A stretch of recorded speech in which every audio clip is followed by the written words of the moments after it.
It's time for Alamogordo Town News on Crazy Radio. I'm Anthony Lucero. When it comes to news on 95.1 FM, weather always comes first.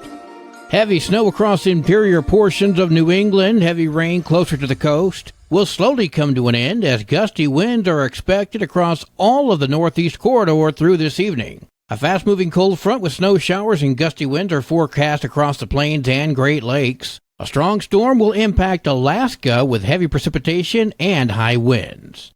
Closer to home, cloudy skies today. Dust and dander are extremely high. Dust from inside your home and the outdoors can contain pet hair and dander, mold spores, dust mites, which can all trigger allergy symptoms. Many may suffer from a runny nose, watery eyes, sneezing, and the like. Showers move into the basin tomorrow. We can expect some snow tomorrow in the mountains. We'll have another look at the weather following this news. Yesterday, former County Commissioner Coy Griffin had a court hearing regarding the refiling of the issue he had with the squatter. Yeah, it is a refile, Anthony. It's with this D.C. squatter issue that I had. The man that was squatting on me, and Matt Maribal and the Otero County Sheriff's Department pressed criminal trespass and criminal harassment charges against me on a piece of property that I own that this man was squatting on. A jury trial has been scheduled for December 19th in Otero County. I spoke with Mike Beauchamp of the Salvation Army yesterday about the need for volunteers. The bell does all the talking. We are not making any kind of a verbal pitch to anybody. We're just ringing that bell, smiling. I mean, we're probably saying have a great day, or hope you're having a good day, pleasantries, but we're not making a verbal pitch.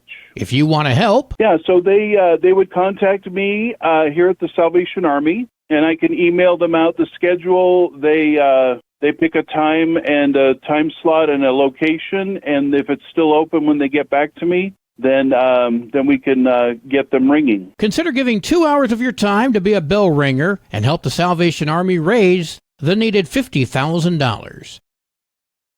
The Tularosa National Honor Society is taking a trip to Arlington, Virginia, in order to attend the annual Lead Spark Conference. I visited with Melanie Boussier to learn more about this. It's an international leadership conference. So these kids of ours, they get to work with students from all around the globe, tackling being a good member of the community and solving problems and actually actively hands-on discussing real issues in real time and seeing things from different perspectives. It's such an amazing experience for them. Boussier went on to tell me that the trip will cost about $1,000 per person and that you can help. They can contact me directly at the school. I do have sponsorship forms if they wanted to do it as a tax write-off or something along those lines, and I can send them out to them. They can also go to the school's Facebook page or the school website, and in our feed, there's a link to our Snap Raise campaign where they can donate anonymously if they wanted to. If they have any questions whatsoever, please don't hesitate to call me at Tularosa High School, which is 575-585-8866, and just ask for Miss B. Everybody knows it's me. This is the final week of the fundraiser to raise money towards the cost of that trip to Arlington. Well, today is Tuesday, so let's have ourselves an introspection with our good friend, Pastor Johnny Walker. This is Johnny Walker with this week's introspection. As we age, it seems like our bodies and minds start playing a cruel game of gotcha.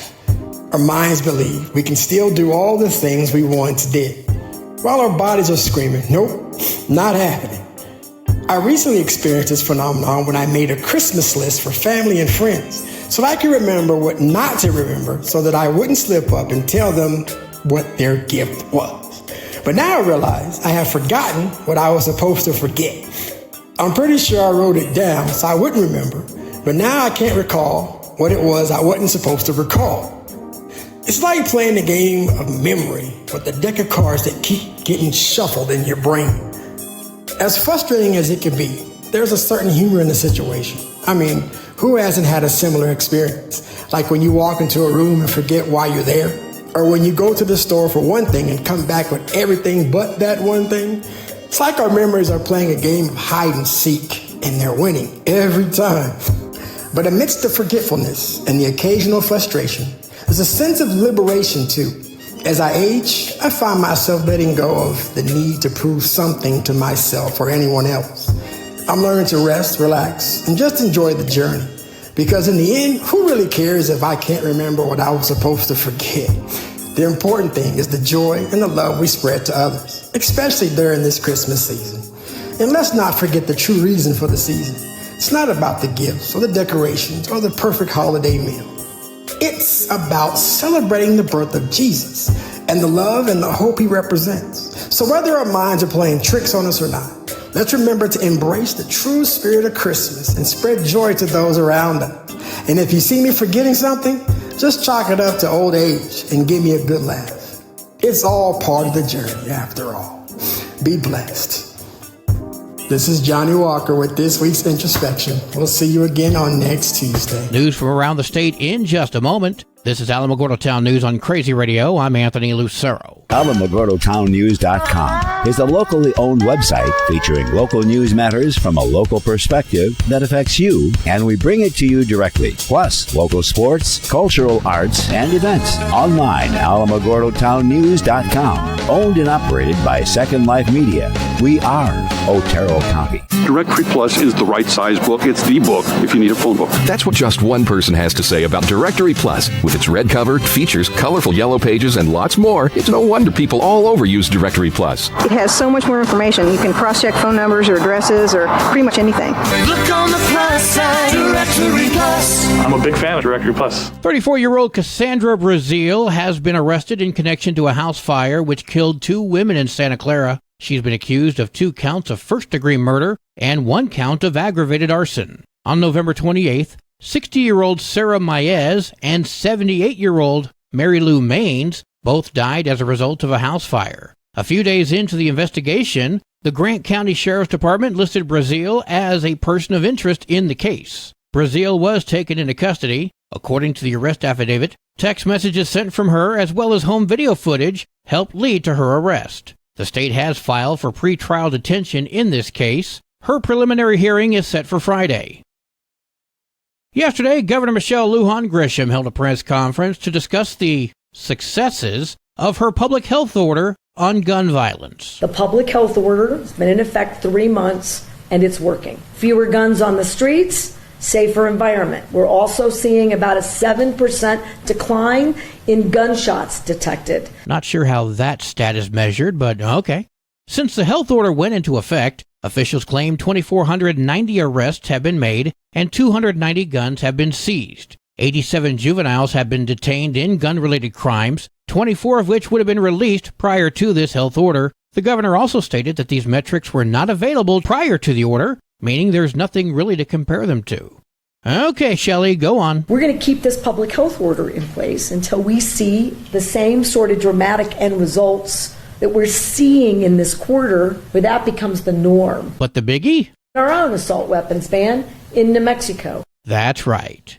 But can she pull it off? I've got a set of lawmakers that are more likely than not to have a fair debate about guns, gun violence, weapons of war, and keeping New Mexicans safe than members of Congress are. That's concerning. We're the only state in America that is attacking it in this way. Well, that's because the rest of the nation has read the Constitution, the same document that gutted the first 2 versions of this health order. And how well did this ban work last week when a student was shot and killed at Atrisco Heritage High School?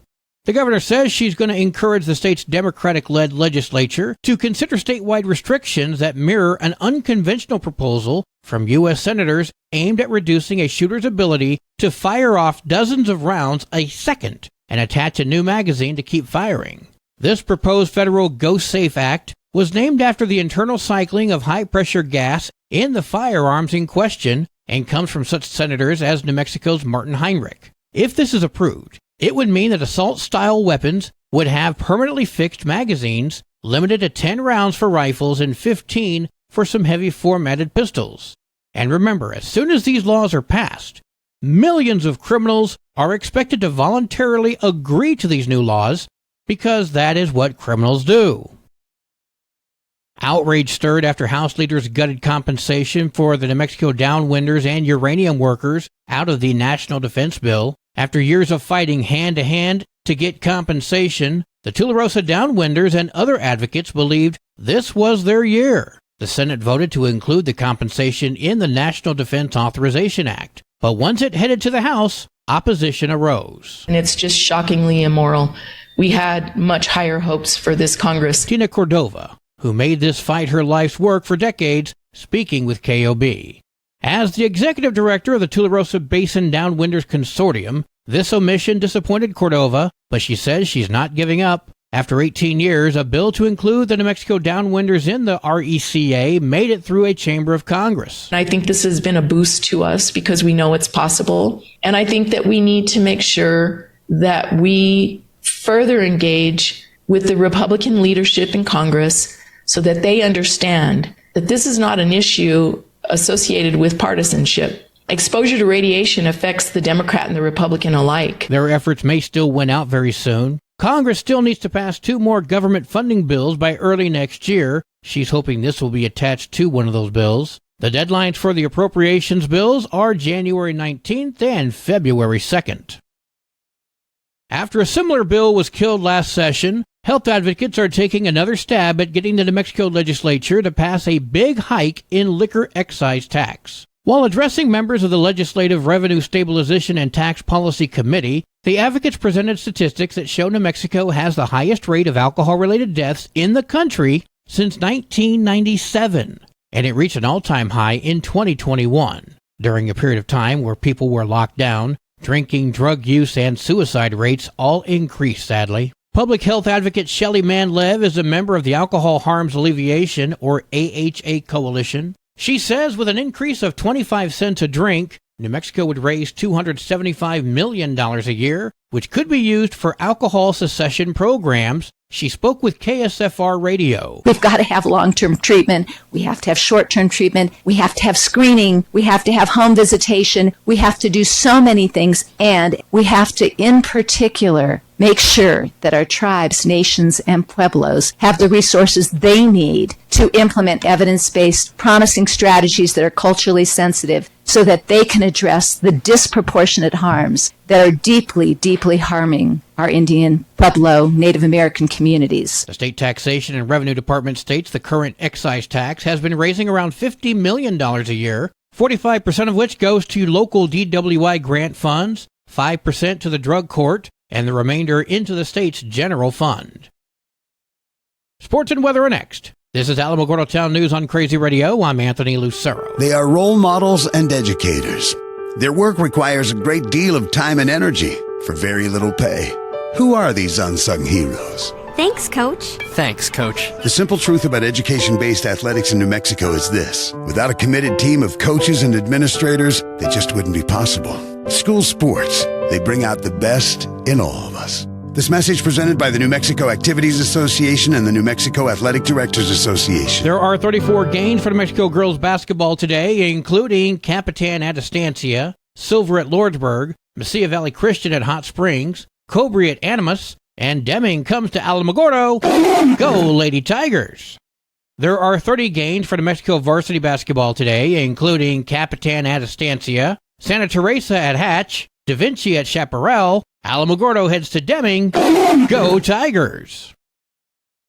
Your Crazy Radio spot on weather forecast for the Tularosa Basin today calls for mostly cloudy skies. Cloudy tonight, mostly sunny tomorrow with a 20% chance of showers. Your high today in the basin, 61. Low tonight of 37. High tomorrow, 61 degrees. In Cloudcroft, mostly cloudy skies. Winds gusting as high as 22 miles per hour. Cloudy tonight, partly sunny tomorrow with a 30% chance of rain and snow. Your high today for Cloudcroft, 47. Low tonight of 27. High tomorrow, 42. Wind chill's going to make it feel like it's 27 degrees. Local breaking news can be found on our website, alamogordotownnews.com, and learn more about Crazy Radio by visiting kalhradio.org. Also, check out the Crazy KALH Radio YouTube channel, because that's where we post our daily newscasts, complete interviews, and other information which concerns everyone in the Tularosa Basin. Be sure to give this video a like and subscribe to our channel if you've not done so already. That way you too can remain informed of the goings-on in the Tularosa Basin. That concludes this Tuesday edition of Alamogordo Town News on Crazy Radio. I'm Anthony Lucero.